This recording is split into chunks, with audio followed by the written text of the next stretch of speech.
Hey, what's up, everybody? BDL44 coming at you with another video. All right, so I wanted to get up early this morning and talk the Lakers and the Pistons because we got an early game today at 3 Pacific, 3 p.m. Pacific, and 6 p.m. Eastern.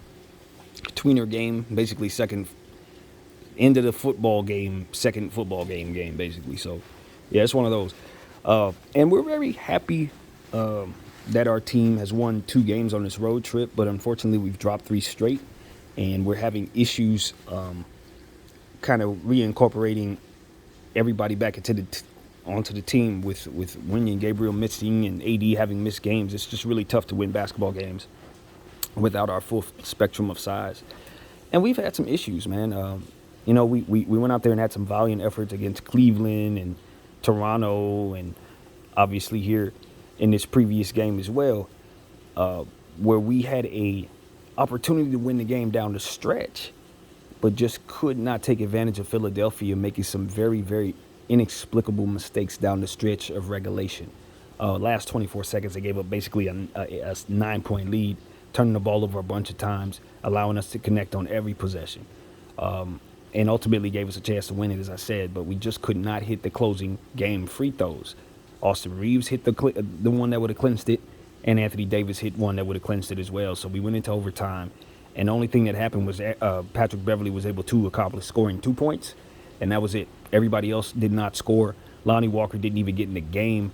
It was just a very, very poor show for our squad. Darvin Ham was who I gave a lot of the blame to because of the way he managed Anthony Davis's foul trouble. Obviously, AD, somebody we lean on heavily at this point, and he got 3 early fouls, and our coach mismanaged the situation and kept him in foul trouble. He couldn't play defense, and because of it, and as a result, we just weren't able to be as effective as we needed to be. Came in the fourth quarter when he finally was able to get out of foul trouble, but it was, one of those situations where we needed that production sooner. We needed to be able to go to him the way that we were able to in the fourth, in the third, and the second. And so, had we had that full spectrum the way he was playing in that fourth, we would have been able to. We saw ourselves being able to win the game, but because we didn't find ourselves able to, we just messed up bad. Now, Austin Reeves was fantastic in that game. Hit a bunch of shots in the first half. Just was phenomenal. One of his best games. And I'm hoping that we can get some more of that from him. He's kind of been struggling on the road in this road trip. But with that being a big bounce back game for him statistically, I'm hoping that the 3-ball falls like it did in that one and that he can just continue to be aggressive and find ways to score the ball, because it was really, really helpful. LeBron James, a lot of was said about him in regards to missing layups and stuff like that. I didn't mention much of that because my mind was really trying to rack off everything I had seen. That game gave us so much in that overtime. But, the thing about Bron that I didn't get a chance to mention was that he did miss some key plays down the stretch, some free throws, some layups, stuff like that would have clinched the game as well. But my mind is shifted in regards to LeBron because I'm more so interested in him getting used to a role, sort of like Russell Westbrook, rather than trying to step out of that role and help us win specific basketball games. Because at the end of the day, he's a superstar who has some 19, 20-year tendencies that we need him to kind of wind away from so that we could lean on Anthony Davis and ultimately function the way we want to. And he's doing a fantastic job of doing what he needs to do to start the process of being able to be that player. But we need him not to be able to step out of that when necessary. We need that never to be necessary. Just like Russell Westbrook starting, we don't want that to ever be necessary because it's so important that our team discipline itself to be basically who it needs to be rather than who it is in order for us to effectively win. So we don't need Bron to be who he's always been. We need him to be some lesser version of himself.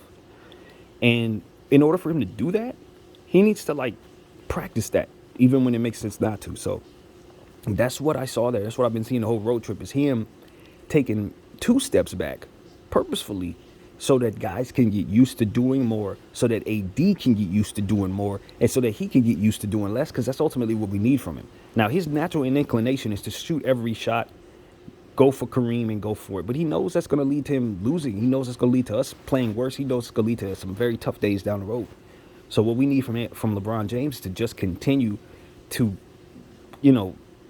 pantomime this role-playing type of role so that we can have other guys take on so much more and ultimately get better for us. So I believe he's bought all the way in on that. It's incredible sacrifice. And it's just something that I really want to applaud him for doing. So while he's struggling doing it, I just understand exactly what it is that he's being asked to do. And I also understand that he's going to have some setbacks in that process.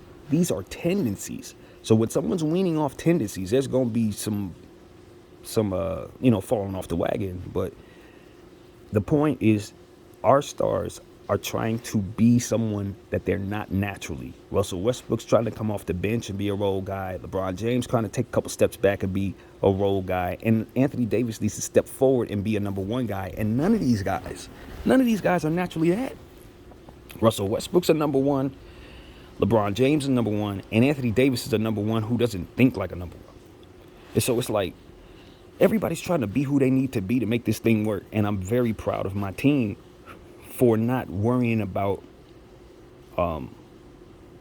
anything outside of what each and every man has to do in order for us to function properly. And I just feel like LeBron has done his part over the last 2 weeks. Even though it hasn't looked pretty, I believe I understand what I'm looking at. And I just believe he's had some setbacks here and there, trying to wean off these habits. So it's no problem. I just want him to continue on that pace, ignore the noise, ignore the stats, ignore whatever needs to be ignored in order for you to stay on this mission, because it's about disciplining yourself to be this. And the reason why we do this also is because what you want as a Laker team is for LeBron James to take on lesser defense going forward. We want teams to look at him as not a number one guy, because he's not a number one guy no more. So he shouldn't be getting number one types of defense. We want that defense to be leaning on Anthony Davis. And that opens up things for LeBron James to be able to open up things for himself and others. But as long as he's seeing number one option defense and we're forcing him the ball while they're looking at him that way, we're easy to defend. We need AD to be the guy that is effective for our squad. We need AD to be the person that steps up and takes on the number one role so that we can lean on his effectiveness on every possession situations.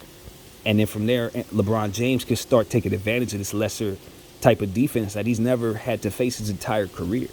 So this is the point. You want LeBron to get used to being a number two. You want AD to get comfortable with demanding the basketball. And you want Russell Westbrook to continue to be comfortable in his role off the bench. And then you need the guys like Austin Reeves to look to score. Patrick Beverly has to look to account for more scoring as well. Everybody has their roles. And everybody has things that they're good at that we don't have to worry about asking them to do. But everybody has things that they're bad at that we need them to work on in order for our team to function. So we've seen our team strategize with that in mind. We didn't deviate away from what it is we needed to do, even though we were losing games. And I just feel like it's a recipe for success, because at the end of the day, we need to learn how to be who we need to be, not necessarily just win basketball games. You can win basketball games, get to the playoffs, and not know who you are. Everybody play a different role and not on a string, and then we just get swept. What's the point of making the playoffs? We got to be good enough when we get there. And this, my friends, is how you get good enough to get there. You make sure that Austin Reeves and Troy Brown, Wenyen Gabriel, and all of these different young guys are very much a part of what it is you're doing. Because at the end of the day, your stars are older. So if you're leaning on them, and mind you this, we're leaning on them anyway because of how we're constructed. But if you're leaning on them too much, you effectively wear them down and then find yourself leaning on those other guys anyway, as to which they're not good enough because you haven't worked on their development. If you would have worked on their development the whole time, maybe you don't have to lean on them as much because your stars are more healthy. And if you're forced to lean on them, they're better. So that's what it's all about for a team without their picks. We know that, and that's what we're encouraging our team to strategize forth in regards to this 82-game schedule. Yes, we know we need to make the playoffs.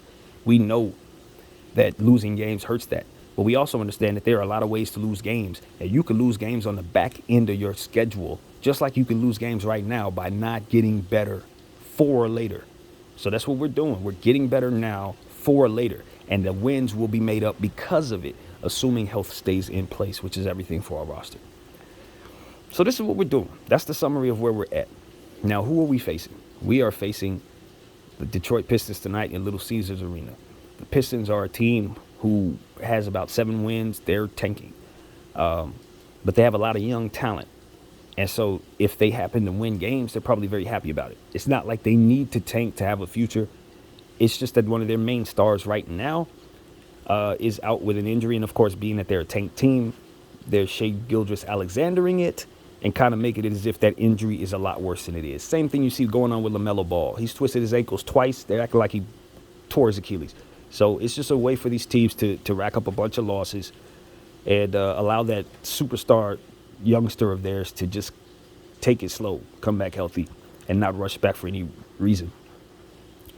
So we won't be seeing Cade Cunningham tonight, but we will be seeing Jaden Ivey. He's a player who I think probably has just as much upside, to be honest with you. Even though his rookie season hasn't gone as great as you would like it to go, he's shown a lot of pop, but he's had some injury issues kind of threw him off. So he's just kind of working his way back into the fold right now. I think he's only been back for like 3 games. He's not really averaging a whole lot. He's just a rookie. But this is a guy with athleticism that rivals John Morant. This is a guy who is as dynamic as they come on this earth. And as he continues to develop, you're going to find out exactly what it is that I mean. He is one of the more dynamic players in basketball, and he can help his team in a multitude of areas. He not the greatest shooter, but he can hit the shot. But his slashing ability is next level. Handles very good. Has a lot of rhythmic plays, stop, pop, and all kinds of stuff that looks real pretty on the floor. Sort of like Jalen Green when he has his fadeaways and stuff like that. Ivy has a little something like that in his game to go along with the athleticism that rivals him. And I'm just a huge fan of Jaden Ivey, man. I would not have passed on him if I had a choice. Although I understood the Kings passing on him, and I'm not mad at them for taking Keegan for their very specific reason. But Jaden Ivey is a can't-miss talent in this league, and as he continues to develop, you're going to see him fill up the box score in a multitude of areas. Crazy steals, assists, rebounds, all that stuff I expect to be prevalent over the years as he continues to grow. And he's a max guy eventually. If they develop him properly, there's nothing keeping him from making $200 million. He just has that type of athleticism out the gate. So it's just about them developing him and allowing him to be himself. So I don't expect him to go crazy against us tonight. This is very early stages of his rookie season. But 2, 3, 4 years from now, you'll see him making all-star teams every year. Another guy who's worthy of an all-star team, in my opinion, this year is a guy by the name of Bojan Bogdanovic, a guy who was with the Pacers, and last year was with the Kings as well. I think it was Kings. Pretty sure it was Kings. And homie was just a really consistent scorer. Oh, no, it was the Jazz. I'm sorry, not the Jazz. It was the Jazz, not the Kings he was with. But he's now with the Pistons, and he's really flourished in a limited rental role because obviously as an expiring contract and them being a losing team, there's no reason to believe that he's going to be on the team for much longer, especially the way that he's playing right now. They're featuring him. Obviously, he's somebody that should be on a winning situation, shooting the ball over 45% from behind the arc, if I read correctly. He's putting up all-star numbers, as I said. So this is a great stretch for Bogdanovic. I expect for him to go over 20 points tonight. And he's just a very efficient scorer who's looking to find a home. And so, with this Piston team not looking to make the playoffs necessarily, he's just kind of roaming around and just making up for the good majority of their scoring, kind of just being their go-to scorer while those youngsters are just trying to figure themselves out. But this is what you need to understand about the Pistons today. They have bigs, and they're all playing well as of the last game. This is the problem with this game for the Lakers. It's weird because you go into Cleveland, you're undermanned, but they're not playing well, so you stay close even though you lose. You go into Toronto, you're undermanned, but they're not playing well, so you basically stay close even though you lose. You go into Philly, and they're not playing well, but you're basically undermanned because of foul trouble, so you go in there and you still lose. The Pistons are a bad team that isn't playing well, but they got players that often don't play well that are hot right now, and they all attack us in the areas that we're weak right now. That's the messed up part about this game, yo, is that Marvin Bagley's coming off a fantastic game, Jalen Duren's coming off a fantastic game, and Isaiah Stewart's coming off a fantastic game. Those are their 3 bigs, and we don't have bigs. We got Anthony Davis. Of course, our coach didn't play Thomas Bryant in the previous game inexplicably. I don't understand that. Going up against Joel after having 2 games where he balled out on the road, and you didn't play him against Joel. That's just I don't know, man. I didn't think that was the right play to go. And now we got to go into the night, and after not asking those guys to go up against the Joel, now you want them to go up against guys who are not nearly as good as Joel, but are playing well. So it's like, you didn't trust me to go up against Joel, but now you want me to go up against these dudes, huh? And they're balling now. So it's, I don't know. I just don't think, I don't know that this game isn't a glorified trap game for my Los Angeles Lakers, given the fact that this is a bad team on their own floor, and their young players are starting to really pick it up. You got another guy by the name of Killian Hayes, who was a lottery pick from several years back, ran into some injury issues, and is now starting to show, his conditioning is where it needs to be. And with Cade out, he's taking on a big role. So Killian Hayes is definitely a two-way player that you need to pay attention to, looking to get guys the rock, looking to make guys better, and ultimately looking to make his team overall stronger defensively as well with some of the stuff that he does. So this is a high-level talent down there with Cade Cunningham that provides a dynamic backcourt, even though they don't have Cade down there. So I look at those two and say they could kill us if they get hot, if they start feeling real confident or what have you. We could have a lot of problems with Killian Hayes and Jaden Ivey. These are two lottery picks that have a future in this league, even though they're underdeveloped at this time. If you think for 1 second that our guys are equal to their guys, they're not. No disrespect to Russell Westbrook, who's definitely a Hall of Famer, but these are higher tiered players than our role players as it pertains to that guard spot. So our guys are going to have to play better. Our guy Austin Reeves, Lonnie Walker, Troy Brown. This is a game where just because you're going up against the Pistons don't mean that your particular matchup, is one that you favor to win. Not necessarily. They got lottery picks and we got role players, so we need to understand that. The thing about it is, though, as long as Anthony Davis, LeBron James, and Russell are healthy, leaning on them should make this a very easy game for us to win, to be utterly honest with you. Even though this is a basketball team that's had some players playing well, all those youngsters playing well, but they're not of the caliber to be able to out-strategize Anthony Davis playing this way in LeBron James' basketball team. They should not be able to beat them. We've already beat this team once. I think it was 128, 117. Anthony Davis had like 38.17 rebounds. He destroyed them in the paint. That is a recipe that we could go to tonight and get success, because they're not going to be able to guard the paint. They gave up a lot in their previous game in that paint area, and I just feel like the Detroit Pistons, even though their bigs are playing well, they're not really defensive minded as it pertains to just stopping you. They're not going to, they're not. They're youngsters and they're still trying to figure themselves out. But they specialize in shot blocking, all three of them. Marvin Bagley is a shot blocker, Isaiah Stewart is a shot blocker, and Jalen Duren is a shot blocker. So we need to understand this. They can get off the floor. They're pogo sticks. And another thing that I want to say, Isaiah Stewart's three-point shot is falling right now. The last game, he hit 2 of them. It's falling. So we need to understand that Isaiah Stewart shoots the 3. Please don't look at him and stereotype him as somebody you could leave back there. He will shoot it and he will hit it. So that's important. That is extremely important. And like I said, Marvin Bagley is playing well right now. For all these years, we've been waiting for Marvin Bagley to play well. And I honestly think he's in one of the better stretches of his career as we speak. His conditioning is right. He really showed up on the defensive end. The last game was blocking shots, and he hit several mid-range jumpers and stuff. So he just looked really, really good. This is as good as I've ever seen Marvin Bagley look, and we're running into him. So expect Marvin Bagley to be the best version of himself tonight coming off their bench. And that's what I'm saying. The rotations of bigs are so serious tonight. If Anthony Davis gets in foul trouble, if we don't go to TB, we're in trouble, because we don't have Winyon unless he gets cleared today, which I haven't heard anything about.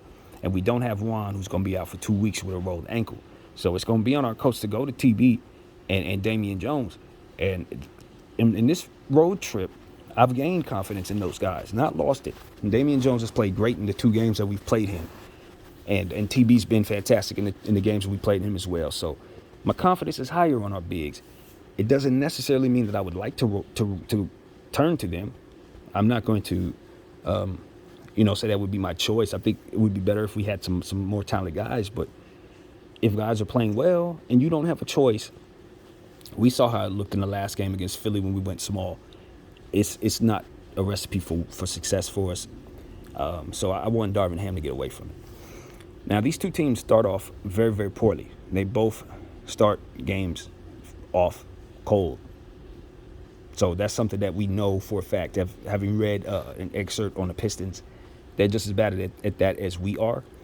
And the reason why we're so bad at it is because we keep on leaning on Patrick Beverley to be in that starting lineup. And as a result, we're 4-5 to start every game. We usually end up with a 7-point deficit and ask Austin Reeves to come in and check in and try to get it back. And usually that's exactly what happens. This is like copy and place every night. Team goes by 7. Austin Reeves, Russell Westbrook sub in. We end up tying the game up. Like this, I just want our coach to understand that his choices in starting the lineup are directly correlated to this problem. And if he were to just start with more size and a bit more athleticism, we could still go to Patrick Beverley for all the different things you want to go to him for throughout the course of a game when it comes to calling his number for defense. But we don't need him to be on the floor all the time. It does not necessarily make us an overall better team. It makes us an overall smarter defensive team, which is definitely easier to watch because you hate watching guys botch defensive plays. It's easier to, you know what I mean? It's much better when he's down there defensively. But offensively, he gives you very little, and your team ends up losing on the back end, so to speak. So that's what we've seen a lot of, man. The overtime, particularly, we just didn't need to have Patrick on the floor. In overtime, we know we couldn't score, and we know that we were having trouble scoring. We know we found ourselves only hitting a bucket in the overtime, and it was Patrick who would hit it, ironically. But it's one of those situations where it's like, look, Dennis Schroeder played like 30 minutes or so, gave us 4 points, 4 assists. He's too small, man. We can't keep going to small people. You put Lonnie Walker as the 3, and they put Bron and AD down there as your front court, and think you're going to have success against real NBA starting units. You're going to lose. First of all, those starting units will never go that small. And second of all, no disrespect to our guys, but they're going to have more talent. So I just think Darvin Ham needs to just up off of this mindset that Patrick Beverley is the guy he needs to be leaning on for all things. He is your best defensive guard, but he also provides a great deal of deficiency offensively. So can we just, it's one of those things where it's like I want to amend my thought in regards to keeping Patrick Beverley just because our coach refuses to use him properly. That's what it comes down to. Like, I want him on my team, but not if the coach is going to play him like he's Gary Payton, man. No, we got to disarm Darvin Ham from that decision. If that means getting Patrick off the team, then so be it. Because it's gotten to that point for me where he's turned into another Avery Bradley. And I'm not a fan of this type of stuff, man. I don't like leaning on guys that can't really help me. You know what I mean? If they really, really good at one thing, but they really, really are deficient in everything else, and then we just got to lean on them because everybody else is deficient at the thing that they're great at, nah, that's not a recipe for success. The way I would play this is to just have Patrick Beverley be a glorified coach on the team for me. You are helping me get those kids to do the things that you do. And so that's what I want to see us do. Give me Max Christie, man. We have so many rebounding issues. And then I look up and I see Max Christie sitting when I know he always crashes the glass. Hey, look, I hated the pass that Max made against, what was it, Cleveland? I think it was a Cleveland game or something. He made a pass that was just boneheaded. Clearly made the wrong decision. He passed toward the defender, gave it straight to him, had an open man, just chose wrong. These type of things will make you not want to play a young player because you know they ain't ready. You know they're going to have jitterbugs. You know they ain't, you know what I mean? But what I also know from this kid is that he's methodical. He understands what he needs to do to be productive on the basketball floor, and he comes out and he takes care of the things he can control. That is a good sign that he's going to be smarter as he goes forward. I said the same thing about B.I. when he first got here, had the same type of mentality.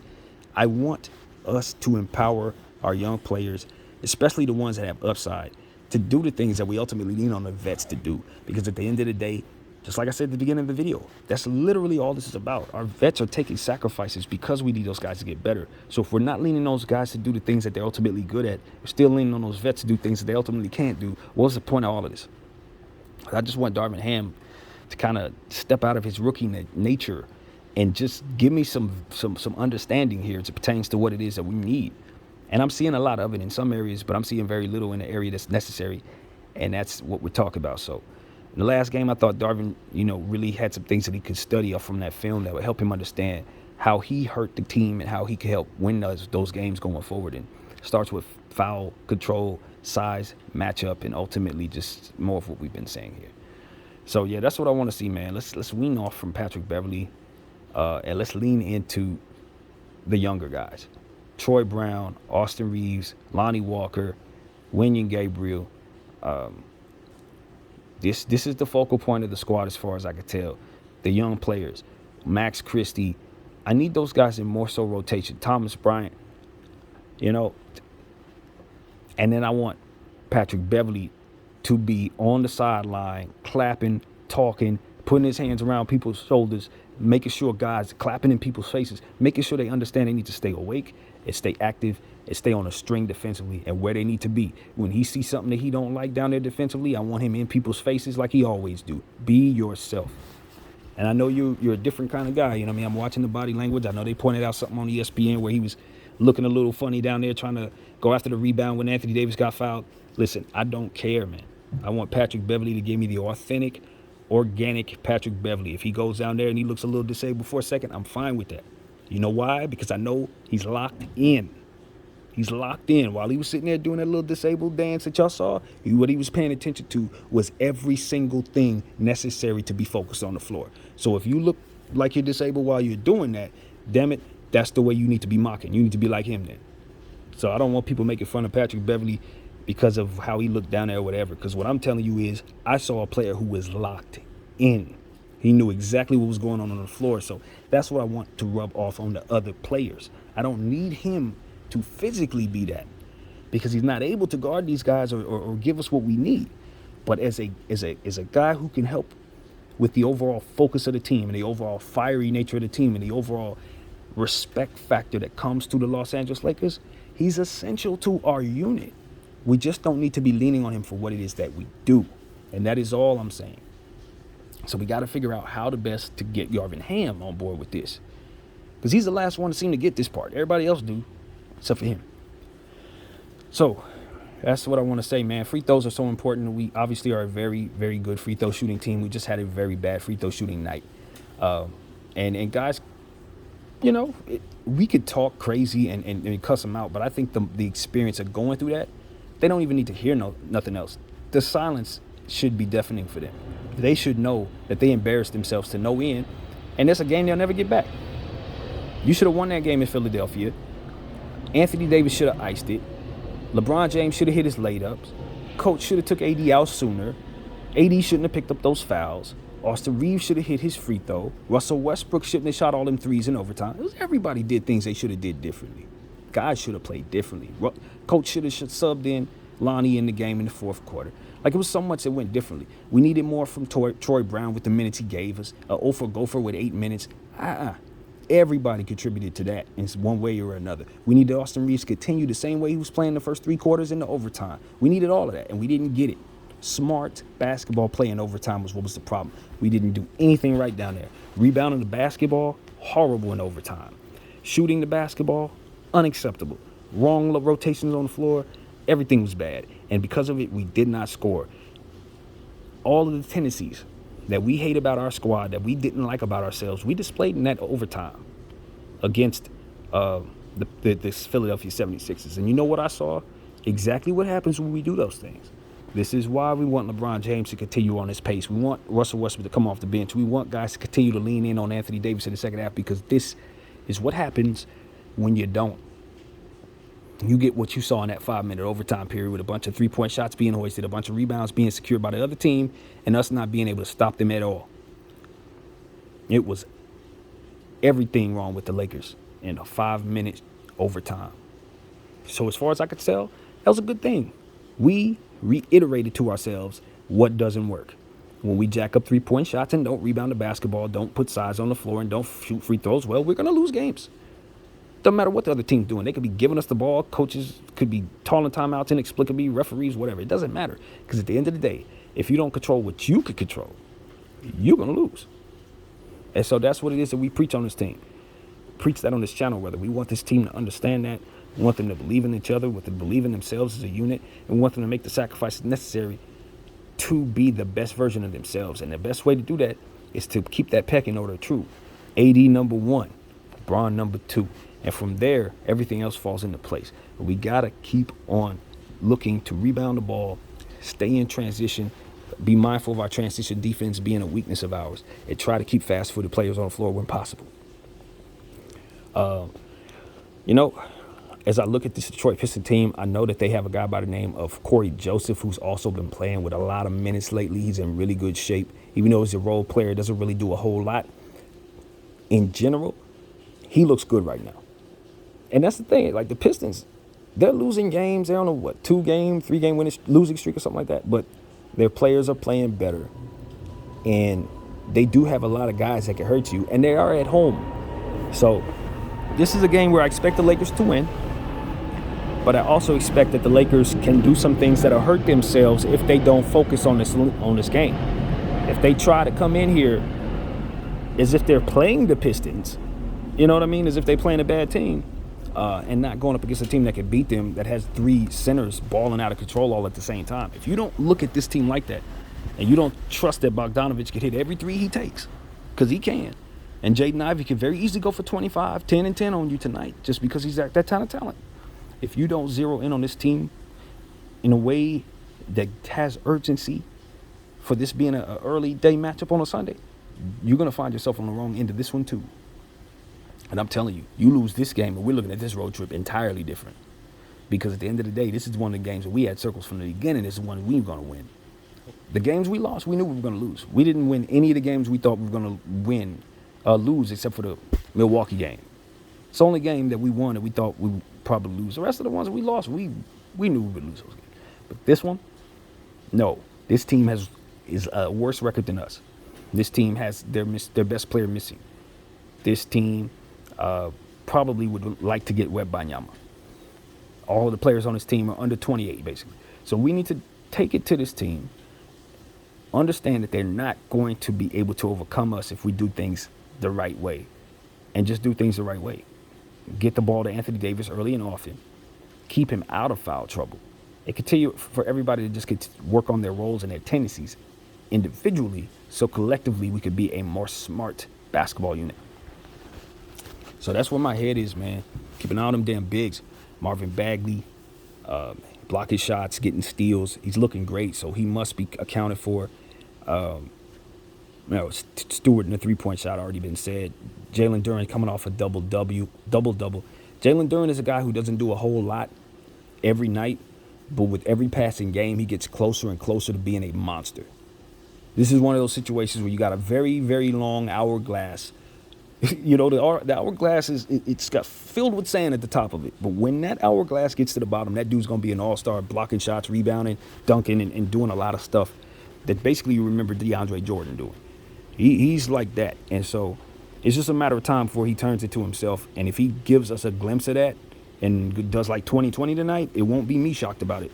It won't be me shocked about it because we got a size disadvantage. He's a supreme athlete with 7-foot body, so he's going to be able to do things, and he's got a lot of backups, like I said. So I don't fear the Pistons by any stretch of the imagination. I just understand that this is a losing team with players who are playing well right now. So they'll probably lose, but if you don't defend them, they can beat you.